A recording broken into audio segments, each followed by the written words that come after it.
Welcome back, everybody. And next we have Ann Reinke, the President and CEO of Transportation Intermediaries Association, with us. Can't wait to get to talk with her, right? And welcome to the show. Hey, Kaylee. Hey, Michael. How are you? Do you know it's National Logistics Day coming up June 28th? I haven't gotten you any presents yet. I'm sure that the ones you're sending to me are in the mail, so I'm looking forward to it. Oh, I've had my shopping done for weeks now. So yeah, but unfortunately, it's coming out of Yenshin, and because it's big, it's in a container, so you might not get it till like next year's Logistics Day. So yeah, you are correct about that. Now, I will say, and you know this, that from your own statistics, that we see some easing, right, as people are sort of venturing forth into the world again. That there has been, we think the spot market has peaked, that there's an influx of people going to have services, but still, as you note, congestion is still there, capacity is still constrained. It's still a volatile market with out of route miles, out of service flows. So that's when our members are kind of pulling rabbits out of hats right now. And it's National Logistics Day. Talk to us a little bit about the history of the day. It's a kind of celebration for everybody in the industry. And what is TIA doing to help celebrate it with you guys and your members? Sure.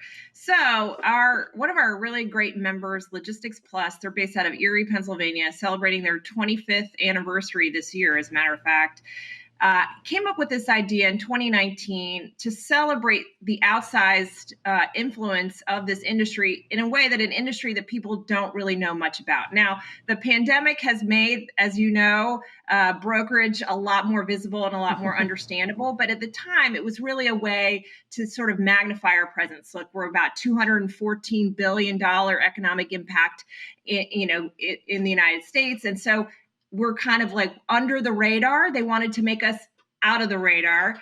So they started this day to do that. And they brought it over to us last year to kind of magnify the voice and emphasize it really so that we can speak all about unilaterally, globally, how critical our membership is, how critical the 3PL industry is to the functioning economy. yeah, and it's funny because I remember when there were still doubters as to whether it was a viable industry, this brokerage, this intermediary, this 3PL. Who the heck is going to use these guys? And it is an enormous industry and very, very, very well represented by some really, really good companies, and it adds a great, valuable service. But it's having its issues as well, right? You can't find capacity everywhere. You can't find employees for all these 3PLs and these intermediaries, right? Are you guys helping with that at all? What is going on with that, with the recruitment and trying to bring in more, as we call them, brokers? Yeah, you're exactly right. Now, I will say that the number of brokers who are registered has gone up 9% year over year. So we're seeing about 4,000 more brokers in the space. But you're right, there is a labor shortage and there's supply shortages and all of that. Now, our members' loads are up about 20%. So we're really doing the best that we can to ease all the congestion concerns. You know, we're not magicians, although I said we would pull capacity rabbits out of a hat. But that's where we really are playing a role. Now, I will say we try to work with universities to get people into the kind of logistics space. We have education that gets people who are new entrants a little bit more familiar with how to run an efficient, effective, ethical business. That's where we really are trying to shine, is educating the new generation coming up. And so, Ann, a lot of that kind of pressure relief, or I guess help for these industries and these intermediaries, can come in the form of reform to the industry and to kind of infrastructure as a whole. Are you guys at TIA doing any lobbying or working with any of the Biden administration or trying to kind of get voices heard when it comes to passing these infrastructure packages, or getting any opinions in there when it comes to Congress making these laws, because they're kind of just sitting, right? We've talked a lot about the infrastructure bill and how there hasn't been any big time movement in it. So is TIA kind of putting any effort forth to kind of get things moving along, as in like, hey, help our drivers, help our 3PLs, help everybody in this industry and get things moving smoothly again? Absolutely. So a couple things I'll note. First of all, we're trying to get the Biden administration to issue a national proclamation, a presidential proclamation about National Logistics Day. So President Biden, if you are watching FreightWaves, and I know that you are, we want to work with you to make sure we get kicked back in the Oval Office right now watching. He's waiting for Nick Austin to come on and give him the weather in D.C. is what he's waiting for. Exactly. He's got to come on.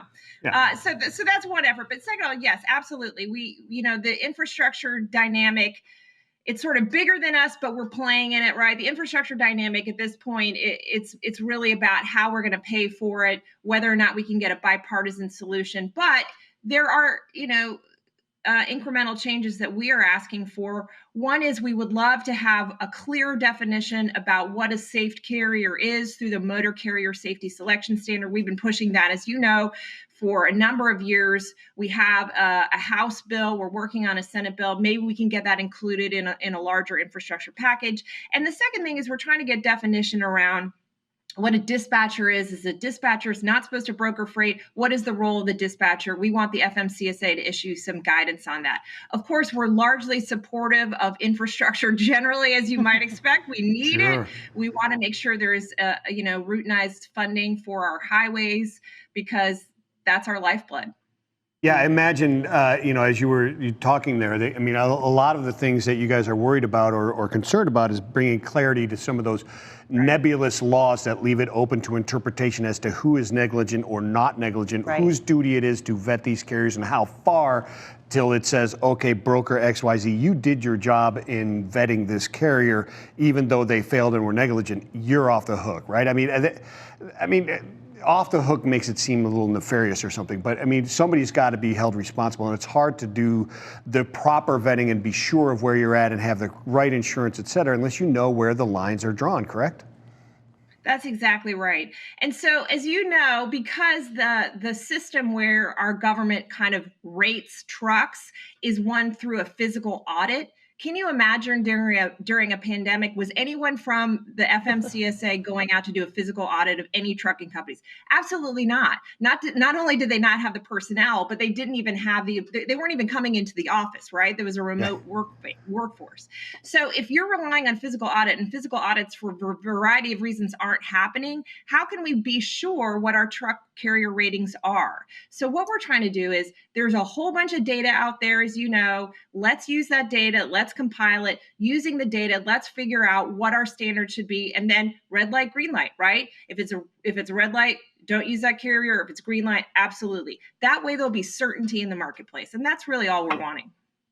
And so you came into your role at TIA just a little under a year ago, if I'm correct with that. And so tell us a little bit about how in your time since heading them, things have changed, whether that's with the pandemic or where you're looking at going forward, taking the association. Well, first of all, can I just say I would love to start meeting some people. I can't wait. I can't wait. Yes. Well, hey, you know where they're going to be in November? They're all going to be at F3. So you got to come to Chattanooga, right? Right. Well, exactly. So when I started in October, we're kind of still in the throes of the pandemic. The vaccines weren't yet out there.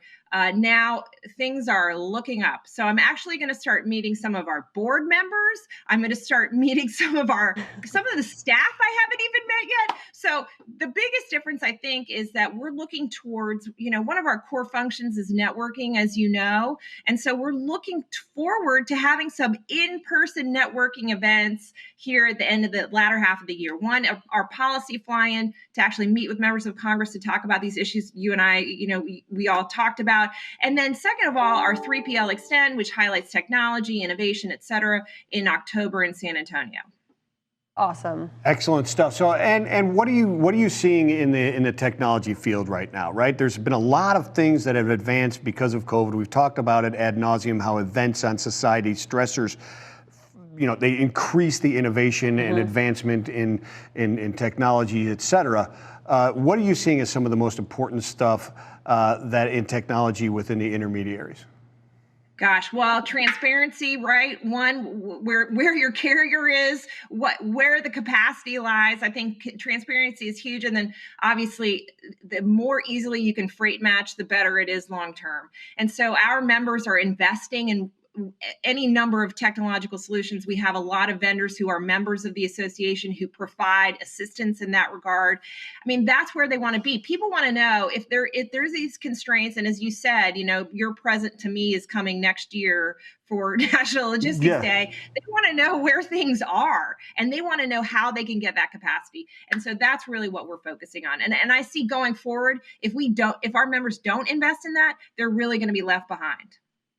The National Logistics Day coming up next week. If you haven't thanked your broker friends, if you're a shipper or carrier and haven't thanked your broker, maybe go do that. And what else do you guys have coming up for TIA and your members for any cool events, anything exciting in the next few weeks? Well, we actually are going to have a retreat with our staff. It's going to be in person, so we'll get to be with each other. So that's exciting. And we're going to have members of our board come in as well. So I'm just delighted. I can't wait to see people who are not in a little tiny box on a screen. Exactly. And hopefully we'll get to see you soon, very, very soon. That's great. I can't wait. Yeah, we're starting to do in-house interviews and stuff like that, and live events are coming up. So yeah, I hope to see you here actually in November for F3. So that would be awesome. Put it on your calendar. And then I'll pick up my present then. Yeah, there you go. There you go. Maybe it'll be here in. by then. It should be in. It should be in. And thank you so much for joining us this morning on FreightWaves. Now we'll chat with you again, hopefully sometime soon in the future.